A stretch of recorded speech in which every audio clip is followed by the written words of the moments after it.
I had a leaky valve that was not working, that was not shutting off with the float that I needed to replace. So if you're going to do it, you're going to need a couple of things. Usually some pliers. It's really going to depend on the supply line, what you have, but usually some pliers work.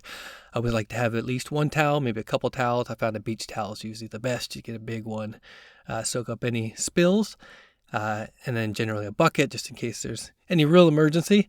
Pro tip, make sure your bucket actually fits next to the toilet where you might need to collect the water in case that's needed.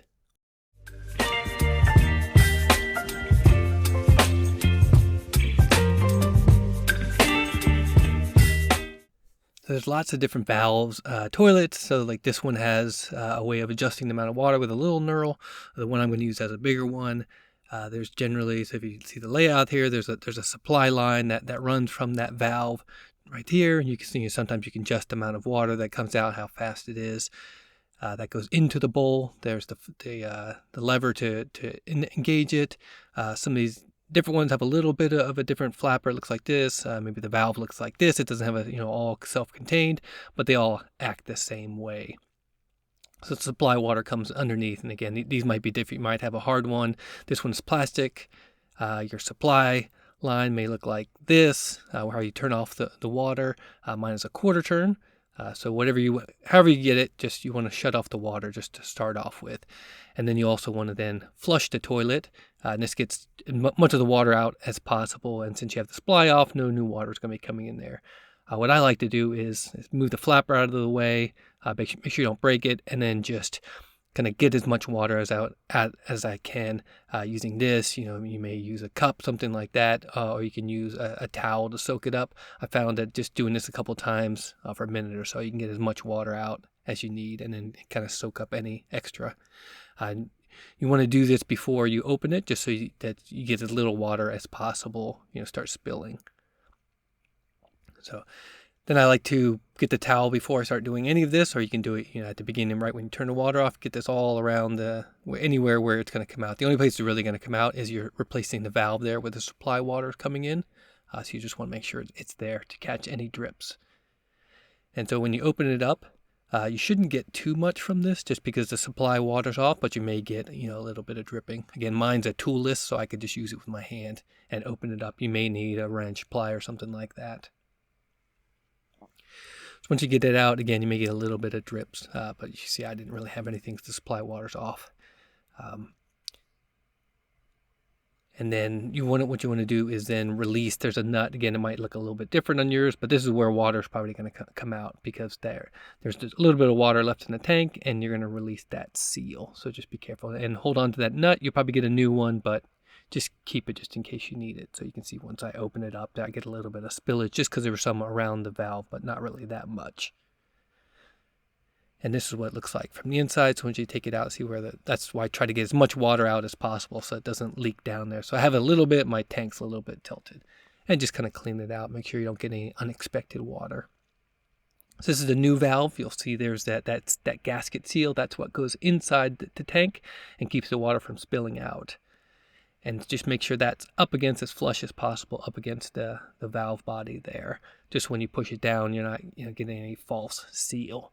You'll see it just sits down on there, and that's what seals the water from dripping out when the tank's full. And you want this to be tight because there's some water pressure. So you can see once you start messing around with it, some extra water may fall out there, just drip out. That's why I have the towel there. But once you get that nut in place and get it slightly tightened, it'll pull that gasket on the inside and usually seal off any further water seeping out. So I get it tight here, and then you want to hook the supply line. And spoiler alert, you see I actually forgot the valve because there's a gasket there, and I wasn't paying attention filming this. So make sure you know how it works. This is a hand tight one. You see you can't over tighten it; just clicks into place. Yours may again look a little bit differently. So once you get this out, I like to just kind of dry everything off so I can check for any leaks, and then again put this back into place after I'm getting ready to turn the water on, just in case there's any leaks. So if you turn it on and water starts shooting out, you probably did it wrong. So this is what happened. Actually, the gasket got came off on the old valve and it pulled out of here. I should have known that, but I wasn't paying attention. But anyways, put it back into the supply line here. Try it again, tighten it up, dry everything off, make sure that nut's tight, make sure the towel's in place, everything. So if there's another leak, it gets caught here. So I'll try it again here. Turn on the water supply, and then no water leaking anywhere. So as far as I could see, and it's going into the toilet where I expected it, into the tank. So that's good. So just a quick check. Again, make sure it's working here. I don't see anything else coming out. And it's not leaking out here, so I got that check done that at least it's acting as I expected. That water that's coming out into the tank isn't supposed to be going that way, but I'm just making sure that the water supply works, and that again there's no leaks here. I didn't touch it anywhere in the supply, so it shouldn't come out. So next what we want to do is redirect that water to where it's supposed to go. It's supposed to be going into the tank. So there's generally a tube. Again, there's some way of feeding it to make sure that it goes into that area right there that actually fills the tank, or the bowl, sorry. So now that I got that routed correctly, turn it back on and make sure it's working. So then the next thing you need to do is work on the float. So you want the water to fill up the tank as high as possible without overflowing that redirection where you see the tube that's going into the bowl. And so there's usually a way. I said this one's got a pretty obvious way of adjusting it. The other one you saw at the beginning had a little one. So you see here's showing you as it floats, if it's set correctly, you can see the water comes out. I moved the that tube just so you can see the water actually working here.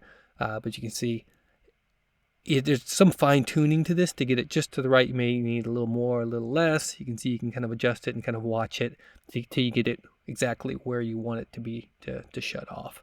So you can see this one's going to shut off just as I get it just a little bit under where I need it. And then you want to test it out if you got it right. Flush the toilet. You don't have to completely empty it, but this is a good time just to kind of see where the water comes up as it fills and if it goes to the right place. So you can see here it should come right up, and what you saw the water shut off just in the right area of what I wanted it. So you may need to go back and forth. Sometimes it's easier just to reach in and get the flapper, open it up a little bit, and drain the tank a little bit if you adjust it, because sometimes it's not working exactly right. But you definitely want it to get to the area where the float stops the water before it overflows, or it will never will, and then test it a couple times. And then this is a good chance to go back, make sure there's still no leaks here. Not every time. Sometimes you mess with plumbing and it's a little bit finicky, so I like to check it every once in a while. So I like, again, make sure there's nothing leaking from the bottom, the top.